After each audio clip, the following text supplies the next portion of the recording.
हमारे संप्रदाय के आदि आचार्य, आदि कहने से अर्वाचीन आदि आचार्य, हमारे जो प्राचीन आदि आचार्य कौन है?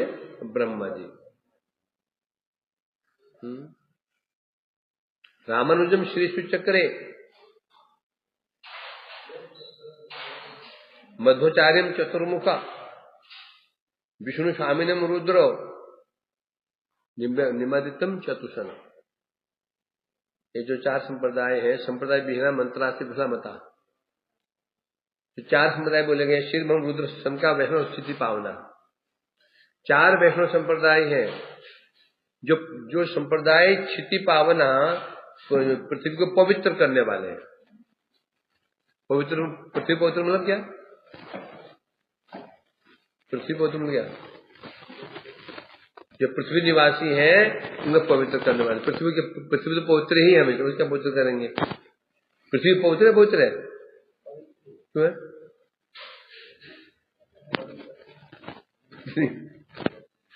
देवी है, धरती देव पवित्र ही है।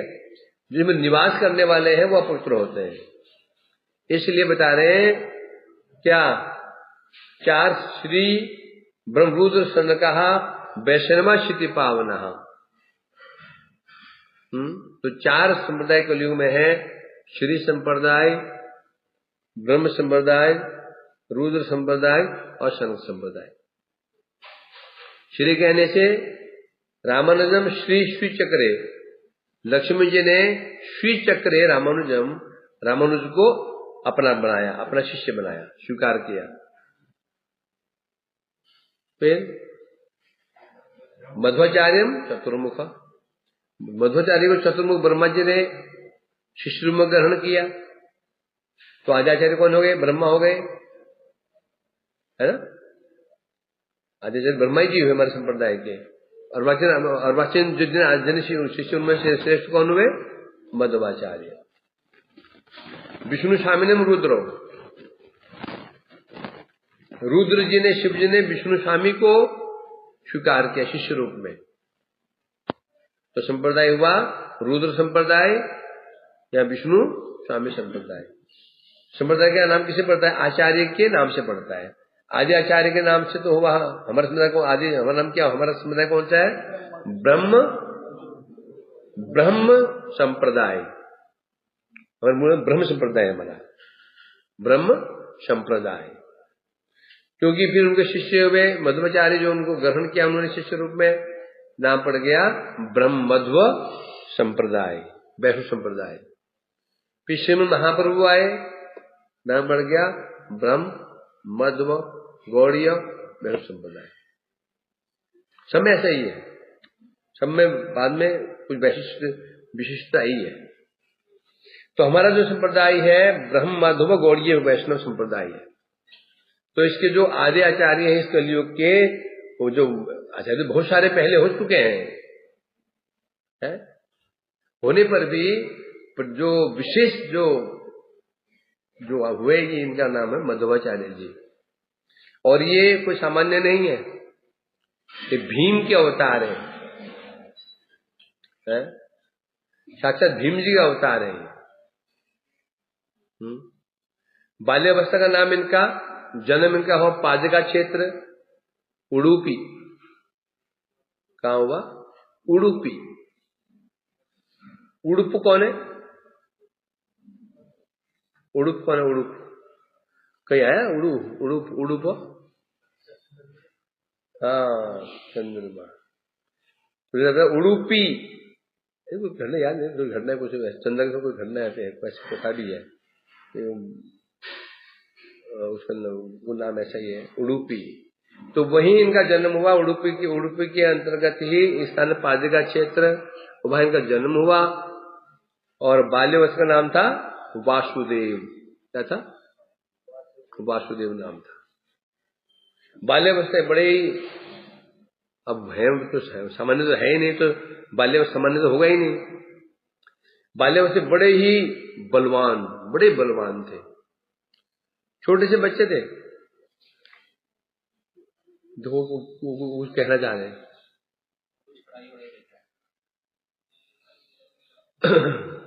तो घर में दूध रखा था, माने का बेटा वासुदेव मैं जो पूजा करने जा रही हूँ, दूध को देखना बिल्ली बिल्ली न खा जाए। ठीक है मां, जाओ मैं देख लूंगा। बच्चे बुलाने के लिए आए, वासुदेव खेलने चलते हैं, विचार कर ले बिल्ली दूध खा जाएगी, फिर पिटाई होगी। अब मन नहीं मान रहा है, बाहर गई, बहुत बड़ी शिला उठा के लाएंगे, बड़ी शिला जो कि बच्चा उठा नहीं पाता, वो उसके बर्तन में उसको बरक दिया, खेलने में लग गए।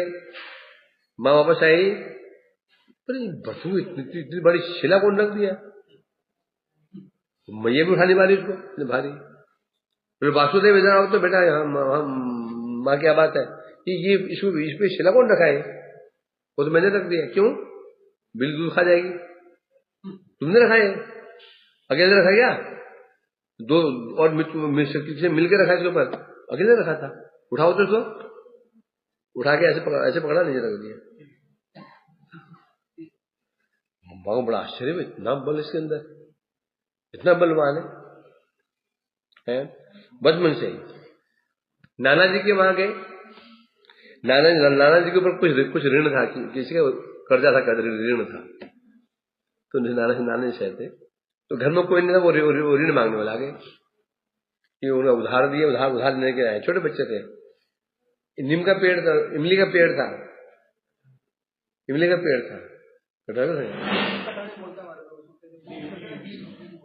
तो इमली के जो बीज थे निकाले, हाथ पर आगे किया, करते ही वो जो इमली के बीज थे वो अशरफियां बन गई, ऋण चुका दिया। इस प्रकार से बाल्यावस्था से एक बार कोई वहां गए हो, उसके बगल में छोटी पहाड़ी सी है, वो पहाड़ी बहुत बड़ी पहाड़ी, छोटी पहाड़ी सी है। उस पहाड़ी के ऊपर क्या बोला हल्द्वानी में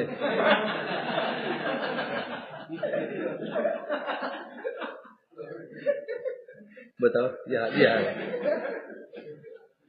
ये मैं छोड़ता हूँ, कहाँ पर है? घर के सामने है। तू जहां से तो एक बार तो धान गिरा था नीचे, शिल्प गिर गया था, वही सब पानी। तो खेल रहे थे, नानी मानी जी आवाज लगाई, वासुदेव, एक छलांग मारी वहां से नीचे, बोल पहाड़ी है सीधे नीचे है। तो उसी पहाड़ी के आसपास से एक दैत्य रहता था जो सर्पाकार में था, सर्प रूप, सांप के रूप में, बड़ा बलवान दैत्य था, सबको उसे परेशान कर रखा था। और उसको उन्होंने खेल में मार दिया। अभी बोलते हैं उनका हाथ का चिन्ह, लड़ते समय जो हाथ से पड़ा ना ऐसे, वो हाथ का चिन्ह वहां पर दिखाते हैं, हाथ का चिन्ह भी है, मध्वाचार्य हाथ का चिन्ह भी वहां पर है।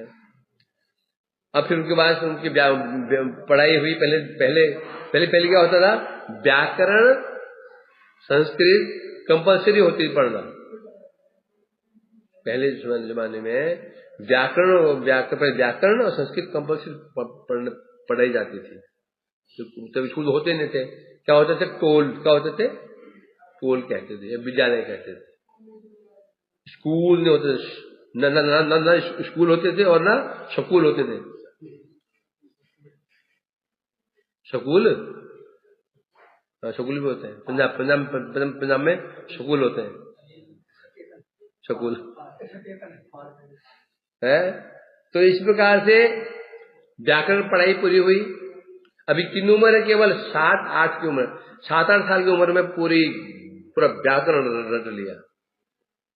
12,000 सूत्र हैं पाणिनि के।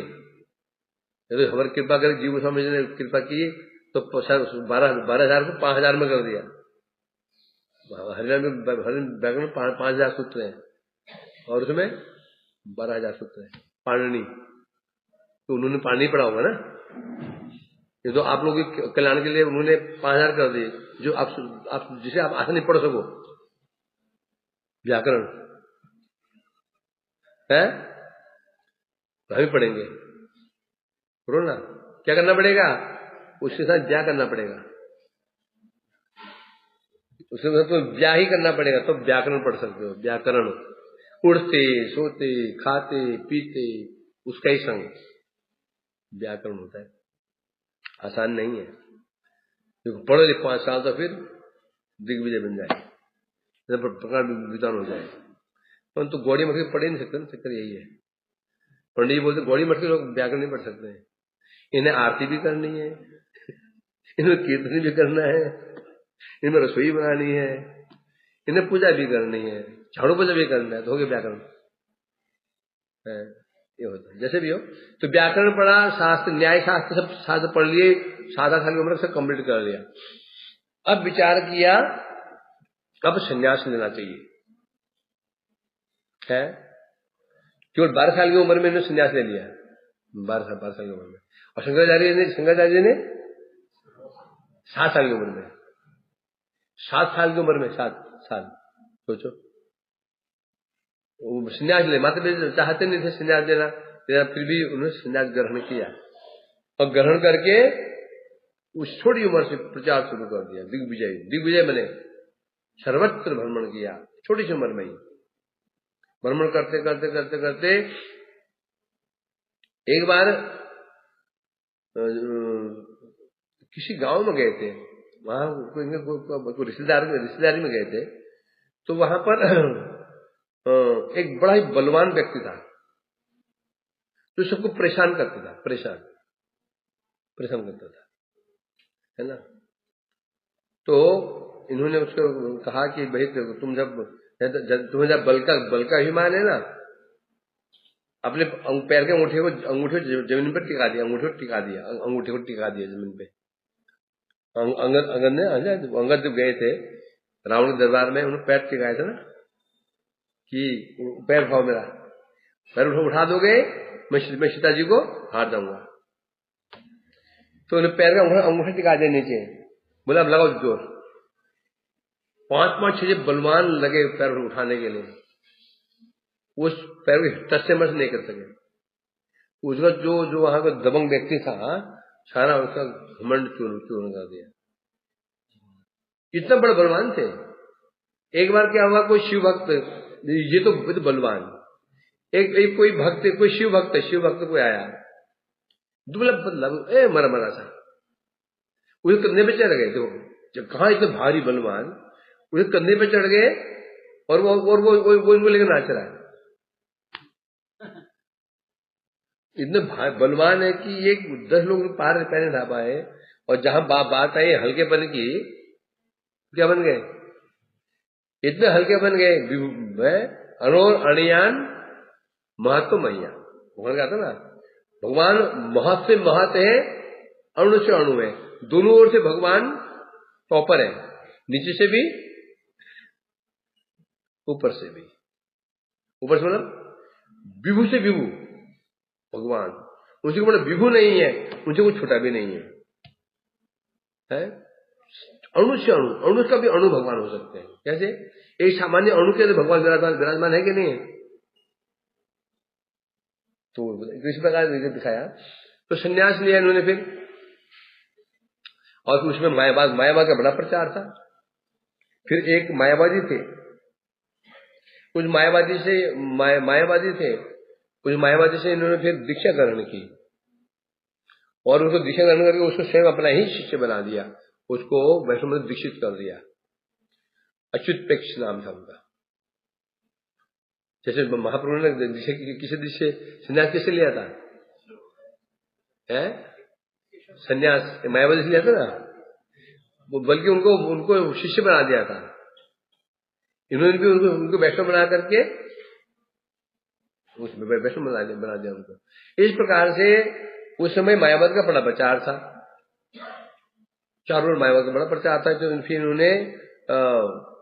उन्होंने एक अपना मत लिखा, क्योंकि किसी भी आचार्य को प्रतिष्ठित होने के लिए आवश्यक मत की। तुम्हारा मत क्या है? मत और भाष्य। तो उस समय मायावाद को देखते हुए इन्होंने किस मत, कौन सा मत स्थापित किया? शुद्ध द्वैतवाद। समझे क्या नहीं? और उससे पहले रामानुज उससे पहले आ चुके हैं, उन्होंने क्या शुरू किया था? विशिष्ट अद्वैतवाद। निमादित्य ने द्वैत अद्वैतवाद, है ना? और कौन सा होगा? विष्णु स्वामी ने शुद्ध अद्वैतवाद। अब देखो शब्द के अंदर क्या? द्वैत अद्वैतवाद, शुद्ध अद्वैतवाद, विष्णु अद्वैत, तीनों अद्वैत शब्द है, तीनों अद्वैत शब्द है। इनके मन में केवल उन्होंने शुद्ध द्वैत अद्वैत को जोड़ा ही नहीं, जबकि सिद्धांत गलत है। तो द्वैत बोलेंगे तो दोष है। द्वैत अद्वैत दोनों ही भगवान के विराजमान है, क्योंकि भगवान की विशेषता है वह अणु पे अणुयान महतो महियान। भगवान में दोनों विरुद्ध धर्म साथ रहेंगे, वही उसको भगवान कहते हैं। तो इन्होंने जब क्या इन्हें पता नहीं था कि क्यों द्वैत नहीं है, अद्वैत साथ नहीं है, कि द्वैत हो ही नहीं सकता और अद्वैत भी नहीं हो सकता, अद्वैत दोनों ही है।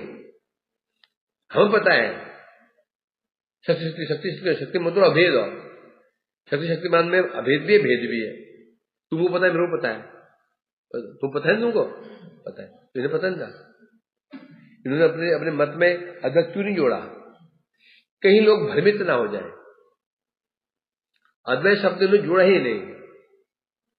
जोड़ देंगे तो फिर व्यक्ति भविष्य में क्या करता है, फिर उसी को ही फिर वहां पर गुंजाइश रहती है, अद्वैतवाद की जानने की गुंजाइश रह सकते हैं। उन्होंने बिल्कुल स्पष्ट में 5 भेद स्वीकार किए अपने मन। 5 भेद।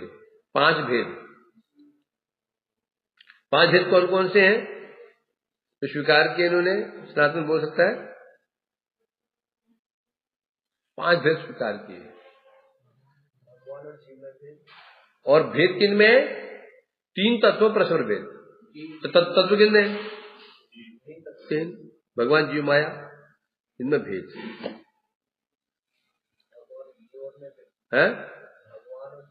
एक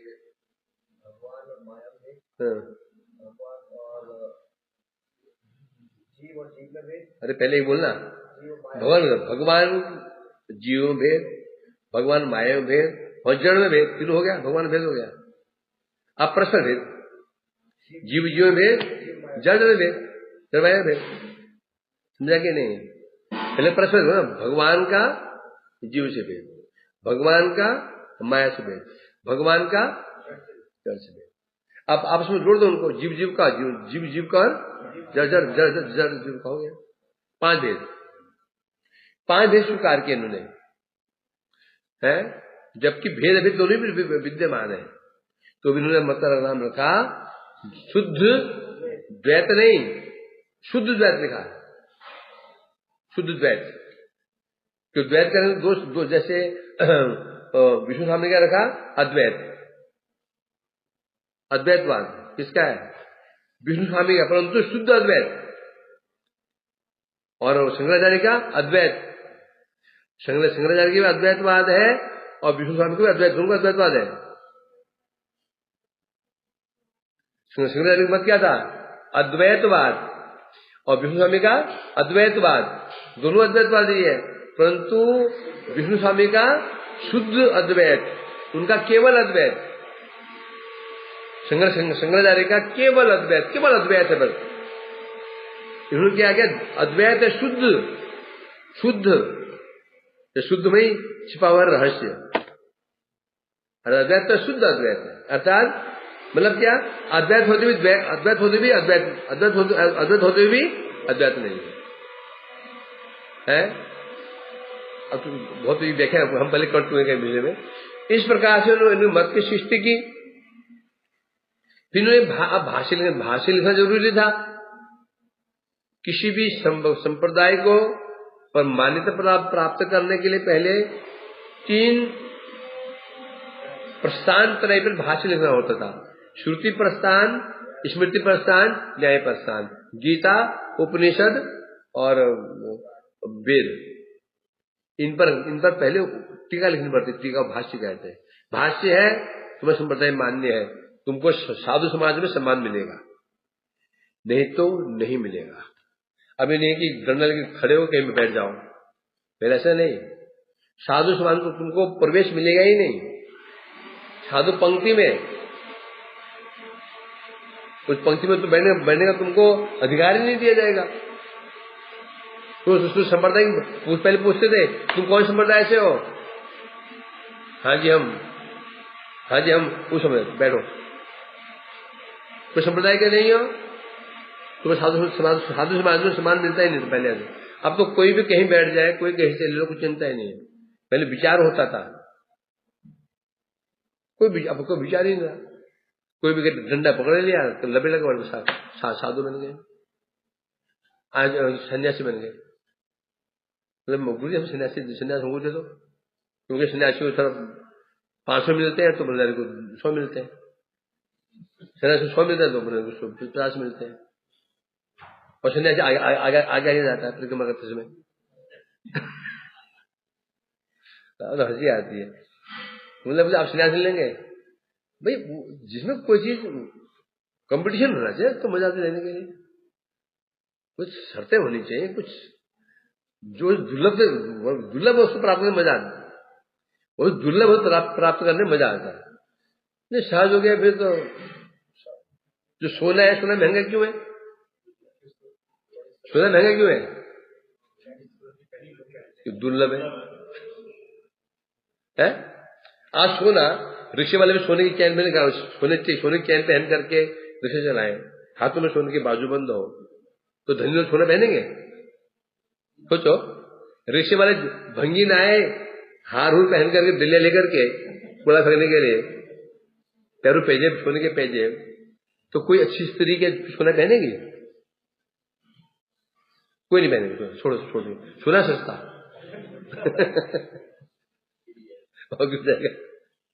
है कि नहीं था? तो पहले से नहीं होता था, बड़ा विचार होता था इसका। किस संप्रदाय से हो, मतलब संप्रदाय क्या है, मान्य है कि नहीं? इसलिए उन्होंने प्रस्थानत्रय पे टीका लिखी, उसका नाम लिखा उन्होंने अणुभाष्य। क्या? अणु व्याख्यानम अणुभाष्य लिखा उन्होंने। ये हमारा भाष्य, पहले भाई भाष्य था, बाद में सीधे विद्याभूषण प्रभु जी ने फिर उसको उसमें वैशिष्ट दिखाते हुए गोविंद भाष्य लिखा। हमारा भाष्य मूल में तो वही है, परंतु हम मध्व संप्रदाय में होते हुए भी गौड़ीय वैष्णव है। माधव वैष्णव के अंतर्गत हमें गौड़ीय वैष्णव है। शुद्ध माधव वैष्णव कौन है? तत्ववादी उडुपी वाले हैं, शुद्ध माधव वैष्णव। हमारा आधार भी माधव संप्रदाय ही है, परंतु माधव संप्रदाय के अंतर्गत ही गौड़ीय संप्रदाय। उन्होंने मत की स्थापना की, अद्वैतवाद, शुद्ध अद्वैतवाद की उन्होंने रचना की। उसके पश्चात पूरे भारतवर्ष में उन्होंने भ्रमण किया, क्योंकि उसमें मायावाद का बड़ा प्रचार था। मायावाद का खंडन किया, पूरे भारत में उन्होंने भक्ति धर्म की स्थापना की, भक्ति सिद्धांतों की स्थापना की। फिर एक बार बद्री का आश्रम भी गए, बद्री आश्रम तो जा रहे थे अपने शिशु के साथ गुफा में बैठे हुए थे रास्ते में। अब तो वो गेस्ट हाउस बन गए ना, मजे में रहते हैं। हाँ जी हम आ रहे हैं, रूम बढ़िया रूम देना है, वो एसी वाला बोल देते हैं बैठे बैठे। पहले जब जाते थे ना, क्या नाम है, तीसरी यात्रा में चावल आटा लेके जाते कंधे में लाद करके, कि रुक के लकड़ी जलाए खाए पे आगे चले। जब जाते थे ना, उसे ऐसी विदा करते थे, गया रोते थे, जाते विदा करते थे, वापस नहीं आएगा। समझे क्या नहीं? अब कहा तीर से कहाँ रहा, मजे, बस मजे मारने में स्थिति है। तो गुफा में टिके, उसमें क्या हुआ, एक प्रकाश पुंज सा आया, शिशु ने देखा इनके समक्ष, फिर वो लोगों ने वही देखा, शिशु को छोड़ करके ये स्वयं बद्रिक आश्रम गए। व्यास गुफा, वेद व्यास साक्षात प्रकट हुए, इनको उन्होंने उपदेश प्रदान किए। यहाँ तो जो टीका लिखी थी वो दिखाए वेद व्यास जी को। वेद व्यास जी प्रमाणिक, शंकराचार्य भी वेद व्यास जी मिले थे वहां पे, वहां शंकराचार्य भी गए थे, समझे क्या नहीं। ये जो मूर्ति है ये किनकी, बद्री नारायण की मूर्ति, इनको प्रकाशित कौन किया? हाँ, जगन्नाथ जी स्थापित कौन किया? शंकराचार्य। बौद्धों ने 3 मूर्ति नाम, एक नाम धर्म, एक नाम उनके नाम बदल दिए थे, धर्म और 3 नाम दे जन्म उनको, धर्म 3 नाम दे जन्म। जो लोग जगन्नाथ जी को भूले गए थे उनको बौद्धों ने उनको अपने नाम दे दिए थे। शंकराचार्य ने उनको भगाया यहाँ से, सब नेपाल भाग गए, चाइना भाग गए। मायावती थे ये जो करते हैं जगन्नाथ आश्रम कौन लिखा ये? गंगा जी तो कौन लिखा? क्या मानोगे उनको? मायावती। महाप्रभु का आता शंकर साक्षात, भगवान शंकर को आचार्य का है, शिव जी है शंकराचार्य। तो मायावती प्रचार क्यों किया? भगवान की इच्छा से किया। ये लोग कहीं उनकी अवज्ञा नहीं करना, समझ गए, निंदा घृणा नहीं करना शंकराचार्य, बल्कि उन्होंने हम पर कृपा की है, समझे कि नहीं। जितने अभी ये विरुद्ध जो उल्टा प्रचार कर रहे हैं ना, वैष्णव कृपा कर रहे हैं, क्यों गंदा माल वहां चला जाता है, छड़ जाते हैं छन्नी में, गंदे की वो इधर चले जाती, इधर उधर, और गोड़ी में कौन आएगा? छटा हुआ है। 1 किलो चावल छानो तो इतने बचता है, कोई यहाँ छिटका, कोई वहां छिटका, यहाँ छिटका, वहां छिटका, समझ गए नहीं। यहाँ तो वही आएगा। अब तो गोड़ी में बनाना बड़ा मुश्किल है, अब बड़ा मुश्किल, क्योंकि चारों में इतने नियम टूट चुके हैं, हो चुका है। अब तो वही आएगा खाटी शुद्ध हो, तो आ नहीं सकता। इस प्रकार से मध्वाचार्य जी ने फिर उसके बाद वहां से वापस लौटे, उनको आशीर्वाद लेकर के फिर भारतवर्ष में प्रचार किया मध्वाचार्य जी ने, है। तो उसी संप्रदाय के बाद में श्री महाप्रभु ने कृपा करके उनको ग्रहण किया है। उनके संप्रदाय में फिर श्री माधवेंद्रपुरी पाद जी उनके संप्रदाय में ही है। उनके शिष्य ईश्वरपुरी प्रभु महाप्रभु ने संन्यास लिया, इसलिए हमारा संप्रदाय मध्व संप्रदाय के अंतर्गत ही है। जैसे ये श्यामलाल हकीम हो गए, और जो कई ऐसे जो है ना, ये श्यामानंद मंदिर वाले जो है, श्यामानंद परिवार वाले, ये इनका ये कहना है कि चैतन्य संप्रदाय अलग है, ये पंचम संप्रदाय है, परंतु गलत संप्रदाय 4 ही संप्रदाय है, 5वां हो ही नहीं सकता। पंचम बोलोगे तो शास्त्र बहिर्भूत हो जाएगा। दूसरी बात यह है कि भगवान को भी संप्रदाय बनाते नहीं है, भगवान को न संप्रदाय बनाते हैं न भाष्य लिखते हैं, नहीं, ये काम उनका नहीं है। यदि शास्त्र बनाएंगे लिखेंगे तो पक्षपात का दोष लग जाएगा। महाप्रभु ने कोई भाष्य नहीं लिखा, महाप्रभु केवल 8 श्लोक लिखे, बस बोले हो गए। और कृष्ण ने केवल गीता बोली, और गीता सबके लिए। यदि कृष्ण यदि केवल भक्ति की बात ही करते तो भी समस्या थी। तो उन्होंने गीता बोली, गीता में सब कर्मियों के लिए भी है, ज्ञानियों के लिए भी, सब भक्तों के लिए है विशेष, मतलब सबके लिए। इसलिए ये नहीं है हमारा संप्रदाय जो है, हम ब्रह्म मध्व गौड़ीय वैष्णव हैं, चैतन्य संप्रदाय नहीं है। इतनी बात लोगों को समझ में नहीं आती है। तो मध्वाचार्य पाद की जय हो। अब तो अपने विषय में आ जाते हैं।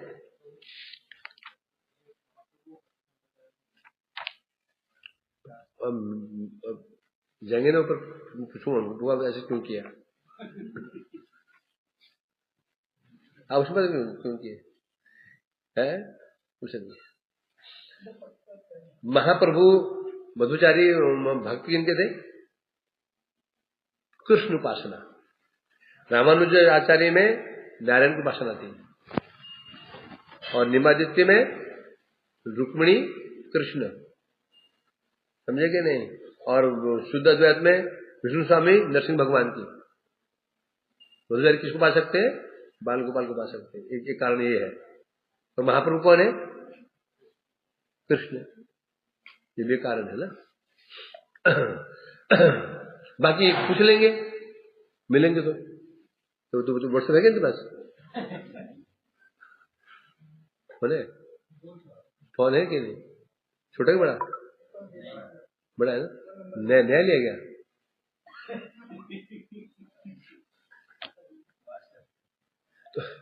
तो